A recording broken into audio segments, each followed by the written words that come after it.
focus on that strength that you have, okay? And just do it from the heart. Don't do it for the quick money. Like, do it because you respect the industry and you want to add value to it. I was born in Addis Ababa a long time ago. Born to a family with 2 boys, and I'm the only girl. It was a fun, very protected childhood. I would say uneventful. As soon as I finished high school, I went to the US for higher education. So Flawless Events came to be in 2004 in the US. All right, so I had already gotten my MBA, and I was living in Washington, DC with 2 of my best friends. And we lived, and these are girls that we grew up together. We went to lycée, we all went our different ways and then came back together as adults, right?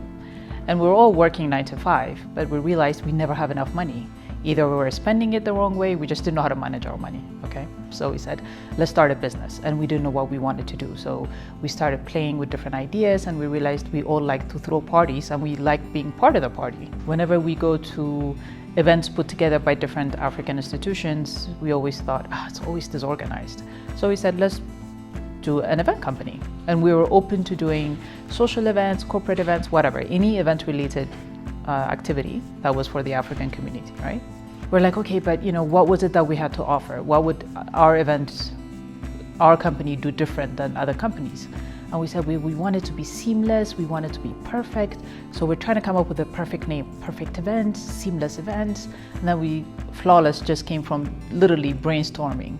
And then we had a really good friend who was a graphic designer, and he's drawing out different ideas as we're talking. And then that squiggly thing you see on the logo, it was born. So Flawless and the logo was born, amongst various drinks and brainstorming sessions. After about 2-3 events, a couple of our friends said, this sounded more fun than it actually is, so we don't want to do it anymore. So it just ended up being out of 4 girls, 2 of us kept on doing it.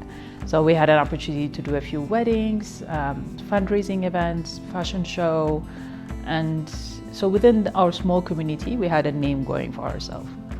That was Flawless in the US. Then in 2008, or 2007 rather, we came to Addis just to visit because I hadn't been back in 15 years. And I had no intention of doing Flawless here.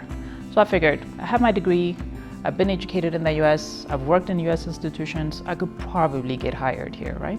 So I was talking to different friends, trying to see, I was, giving out my CV, saying, who do you think will hire me? Would it be the AU? Would it be the UN? Should I try the embassies and so forth? And one friend said, I thought you said you like doing events. And I said, yeah, but that's more part-time. And they're like, well, you should really consider doing events in Ethiopia because there really is a lack of event companies here. I said, okay. And I did that one event in 2008. It was a international continuing medical education. It was done for one of my very good friend doctors here. And it was an absolute success. So with that event, Flawless was established here in Addis. So that was pretty easy, right? So the requirement for capital was not that high. You did have to have an office space in order to register your company, but outside of that, it was pretty easy to get a license. Plus, if you look at an event company or event services, you really don't have a lot of overhead, right? Because you're providing a service, so you just really need the very basic to get started. Part of the challenges at that time were internet was on dial-up. And because I was going after the international market, that was a bit of a challenge trying to get connectivity and communicating with people on a timely basis. Collateral, or I haven't been in the business long enough for me to ask the banks for loans. And events is very cash intensive. A lot of people think events is very glamorous, right? Like you get dressed, you go to the parties, you're mingling with people. But when you're actually doing the events, it's not that. You can ask my team. It's very tedious. Is that you're doing the same thing over and over again. You have to be very detail oriented. You're constantly communicating with your clients and your vendors and so forth. So it's definitely not because it's glamorous, but rather, I think you just have to love it. It's that high when the event is done and you see your clients very happy, the attendees were satisfied, and everything that was a challenge kind of comes together and you go, that was awesome. And so what makes us different is the level of perfection that everybody strives to achieve. We're all women, as you can see in the office. Everybody has different set of skills that they bring to the table, and everybody just has the love for the services that they do. So we might be the largest company for events in Ethiopia.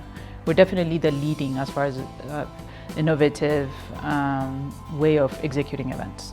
We have clients that we follow around the continent. So they would say, I'm having my next event in Rwanda, can you come and do it there as well? In Marrakesh, in Ghana, whatever. So it's such an honor when you hear clients say, oh, follow me around, because a lot of times you see that happening with Western event companies, not necessarily African ones. So for us, it's a big tap on our back, and it's just very encouraging as well. My advice to young people getting into the events industry or looking to start a business within the events industry, my first question would be, why do you want to do it, right? Is it because you think there's a lot of money in it, or is it because you really find that there's a passion, that you have a passion for it, okay? So understand the market, understand what you bring to the market, what is the different element that you're going to be doing, focus on that strength that you have, okay? And just do it from the heart. Don't do it for the quick money. Like, do it because you respect the industry and you want to add value to it. So the 3 most important things for entrepreneurs to survive in Ethiopia: patience, loads and loads of patience, especially for people who want to move back.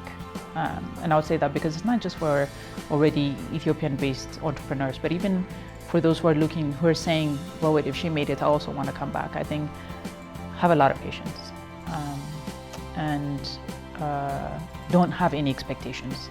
I think a lot of people come into any type of business by saying, this is how I expect things to go. So no expectations, lots of patience, be honest, and people will honestly pick on that energy from you.